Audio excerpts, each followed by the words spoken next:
Hello everyone, just a quick reminder, you can now support us on Patreon. You can get this show and all our shows a day early, and lots of other goodies by supporting us. If you like what we do, and you want to see us do more, you can find us at patreon.com/StudioOmegaYT. Thanks for your time, guys. Before we get started, I just want to remind everyone that this episode is brought to you by our patrons like Optimus X and Bobby Meow. Thanks for your support, guys. Ow! That's my Rubble yell, guys. So hey, welcome back to the channel, everybody. It's time once again to talk about Star Wars Legion by Fantasy Flight Games. Legion has just officially launched. It was actually yesterday when I record this, but that's good. Hey, it's out now. Stuff's happening. People are getting their boxes. Don't look for any unboxing videos from me anytime soon, but hey, maybe we can play on Tabletime Simulator sometime. Maybe. We'll get into more of that later, I'm sure, when I do the outro, which takes too long. Anyway, we have news immediately. It's Adepticon still this weekend, so obviously FFG is like, well, a whole bunch of our products have just launched. That means we need to announce more products. And what do you know? They have. 2 new Rubble expansions have been announced, and they are the Han Solo expansion, Commander Pack, and the Rubble Commandos Special Forces Pack. Super excited about that. We'll get into them a little bit later. But basically, yeah, these are for, I think they're like mid-quarter 2 or something. Basically, we're guessing April's going to be Veer Snowtroopers, May's going to be Leia Fleet Troopers, June, sorry, I had to double-check my months there. Sometimes I forget. June will be the Battlefield expansions, the barricades, and the priority supplies. And then, so July is probably Han Commandos. And then, theoretically, Scout Troopers and a Commander probably will be August after that. Anyway, let's jump into what we know about good old Han. Alright, so you should now be seeing the Han Solo spread on your screen. Han Solo Commander. He's 120 points, looks like, so now he is a medium point between Leia and Luke. Luke is 150 points base, and Leia is, as far as anybody can tell by squinting, 90 points base, which makes sense. So you look at Han, here's what we can see. He's got 6 wounds, 2 courage, little low for a commander. You probably want to bring a second commander to bolster him up. I think actually he partners well with Leia because Leia clears suppression tokens off friendlies. He has the offensive surge to crit, which is great, and defensive surge to block, which is good because he has a white defense die, which sucks butts. He has the command and gear upgrades, as well as a new weird triangle shape upgrade, based on the fact that one of those we can see is basically duck and cover. That's some kind of like agility upgrade or whatever. He has a lot of keywords, we'll get into that in a second. But he has 2 weapons. He has Brawl, he gets 3 white dice for melee, so not great. He can do some damage in a fist cuffs, but he's not very accurate compared to like Leia's like 3 black dice in martial arts, or even Veer's has 2 black dice in close quarters. And then his ranged weapon is Han's Steel 44 blaster pistol, has 2 red dice, range 1 to 2, pierce 2. So, one, I think Han will pair well with Fleet Troopers as like an escort, like hanging around him to be bullet shields. Just soak up those shots. Because you can give him the command upgrade that gives him Guardian, you never know. Or rather, gives friendly units around him Guardian. With Pierce 2 and Sharpshooter 1, that's a keyword we know. He's pretty accurate, but he's only got 2 dice, so he's not going to do a lot of overall damage. He is got 7 of 8 faces, which count, 2 of which count as crits. And he's got Pierce 2 and Sharpshooter 1, which reduces cover by 1. Now let's read about his other keywords. He's got some new ones. So number 1 is low profile. When you're defending, if you have light cover, improve your cover by 1. So basically, anytime Han is already in cover, he counts as heavy cover.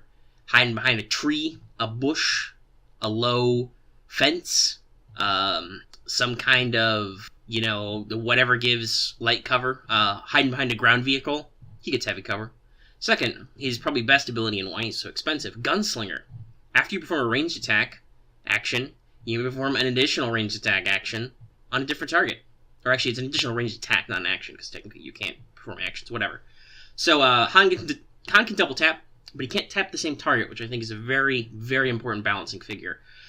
With his reduced range, it's mostly good just for suppression. It's not like range 4 DLT sniping suppression, but it's good for, like, if you're in the mix, you're approaching an objective token, and you're like, golly gee, I really don't want those stormtroopers to be able to move and shoot next turn. Or at least move and shoot when they activate next. By the way, it looks like they've reused the Han art asset a lot. We'll get to that in a second. And then he has one more new keyword, Uncanny Luck 2. When defending, you may reroll up to 2 defense dice. So he has rerolls. He basically has aim on his, without a token, on his defense dice.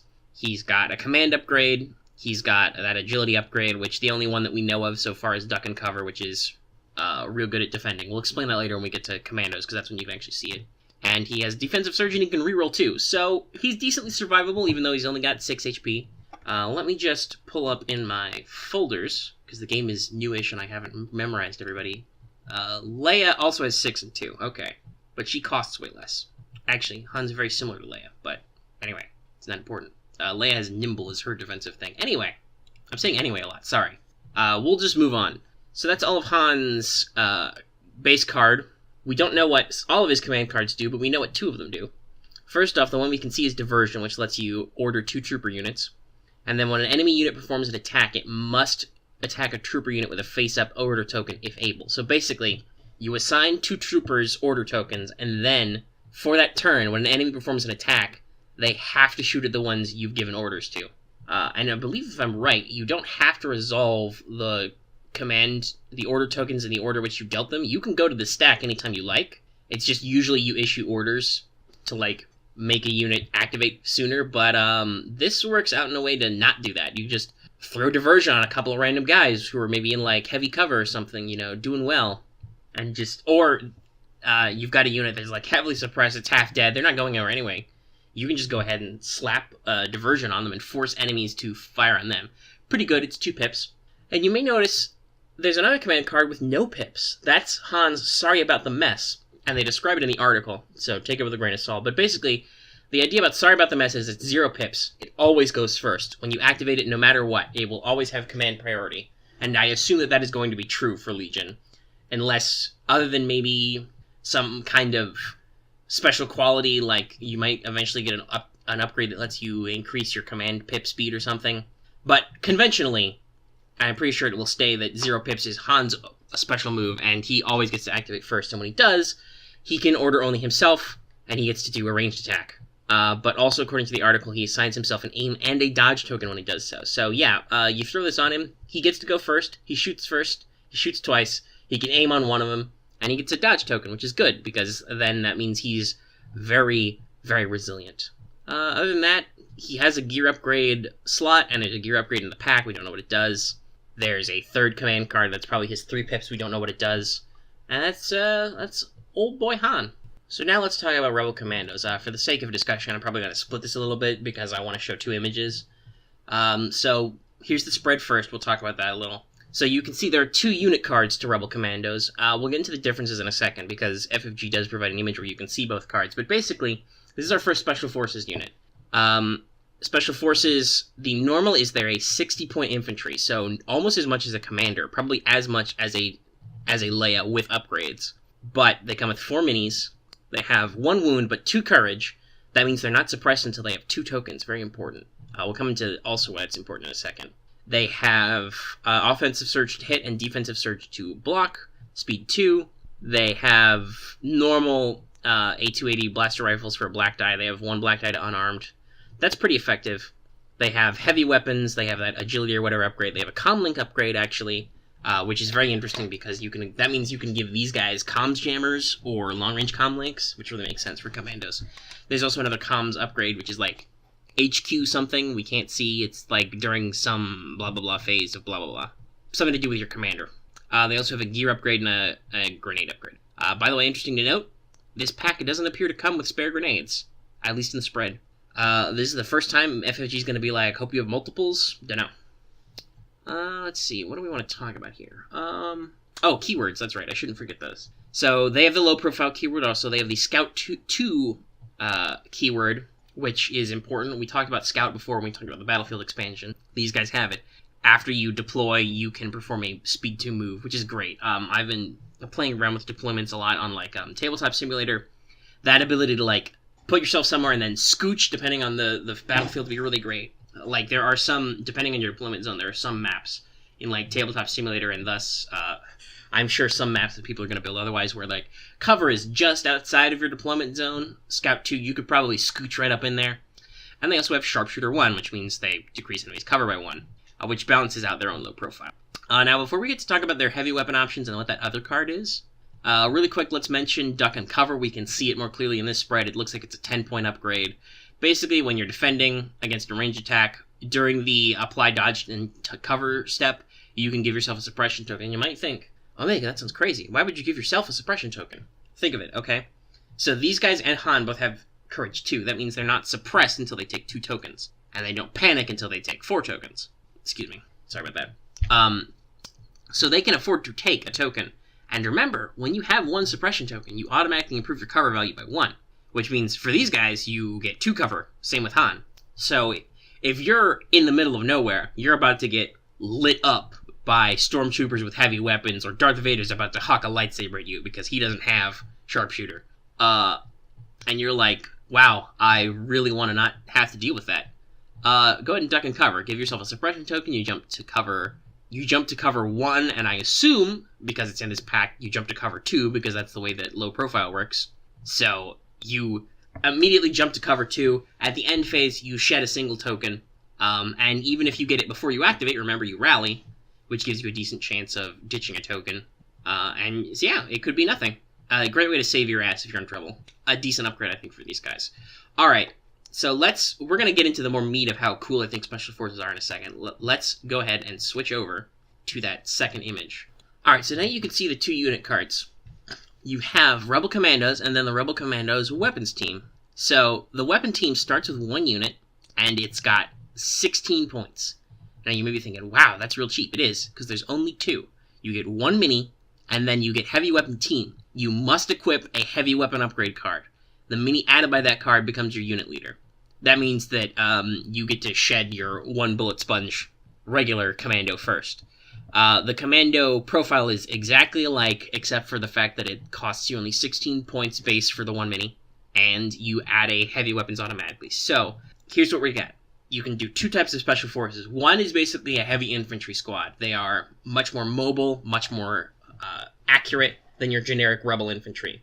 Combined with the fact that you can assign them a comms link upgrade, so you can give them jammers to disrupt your enemy, or you could give them long-range comm links so you don't need to worry about where they are on the board, or whatever that HQ connection type card will be. You can just use them as kind of heavy infantry. Like your grenades, you can give them impact grenades, make them tank hunters, whatever. Send them to wiggle out there. Or you can make a small fire and maneuver team, who would especially benefit from long-range comms, I bet, and use them to basically mobilize your heavy unit and use them to have smaller space, keep them cheap, and provide that heavy weapon benefit to the unit.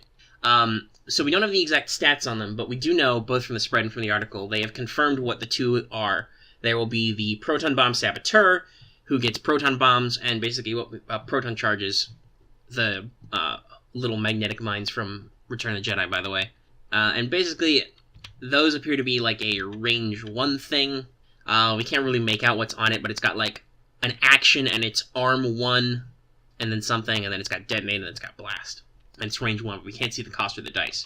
But basically, as far as we can tell from that, is you will be able to use the Saboteur to arm a mine, arm a bomb, throw it off somewhere, stick it to something, and then you can detonate it when you like, presumably either like as a standby type thing, or just, whenever you feel like it. If somebody's in range 1, they take the damage, it's blast, so it ignores cover. Great way to, make a choke point or something on your own, similar to the minefield condition. I'm guessing arm 1 probably means that you need to wait an action to arm it or something, like it doesn't deploy right away. But we'll see when we actually get the full preview in God knows how many months. I don't think we even have full previews on Veers and Snowtroopers, who are coming out next month, so it'll be a while, I'm sure. The other weapon, we have no idea at all about the stats, but we know that it's going to be, I think it was DH-447 sniper rifle. It's a sniper rifle mini. I think it's the Moncal guy. But basically they say that it can be used to attack enemy units anywhere, even from across the map, so I'm guessing that's a range 1 to forever, beyond range 4. Probably got some Pierce on there. Maybe it is cumbersome, though. You never know. And basically, that's going to be your ultimate suppression sniper, or just start picking guys off. I'm assuming Scout Troopers will come with the same type of deal. I don't know what their bomb equivalent will be, but they will probably have a sniper, which means, fuck yeah, sniper duels. These guys even have gear slots. You can give them scopes. Scopes for sniping scopes. Though I would personally think that grappling hooks is probably a better gear upgrade unless these guys have a cooler gear upgrade. So you can, clamber without needing to roll defense dice, because clambering can also be ass. And the only other thing to note about these guys is that one of the minis is Pruneface. The Pruneface guy with the eye patch. Isn't that cool? Yeah, I think that's everything there is to say about the Commandos unit. And that is it. We are at the end. Like I said, I expect that Scout Troopers and somebody will be the next announcement, either maybe in a couple days before Adepticon ends, or next month, or next week maybe they'll announce it. I don't know. Maybe they'll wait until the new month. Whatever. I'm assuming they're going to be similar because of the keywords and so on. Scout Troopers may or may not still have their red defense dice, so maybe they only get, Scout 1 to compensate. Don't know. But yeah, that's what I'm thinking. No idea who the commander will be. No idea what their other heavy weapon will be. Don't know what the other things will be. But, hey, that's what we got. Very exciting. Can't wait for this to hit the TTS mod. By the way, if you haven't seen it, I do have a video of me testing out, seeing how it'll work on capture. I think it works okay with my current setup to record playing Legion over TTS, Tabletop Simulator. So we'll see about that soon. I also hope that the guy doing the TTS mod updates for the new stuff in the Battlefield expansion, because I want to play around with minefields. Anyway, that is the end of the video, I think, for today. As always, if you like this video, give it a like. It really helps keep things circulating, lets other people see it.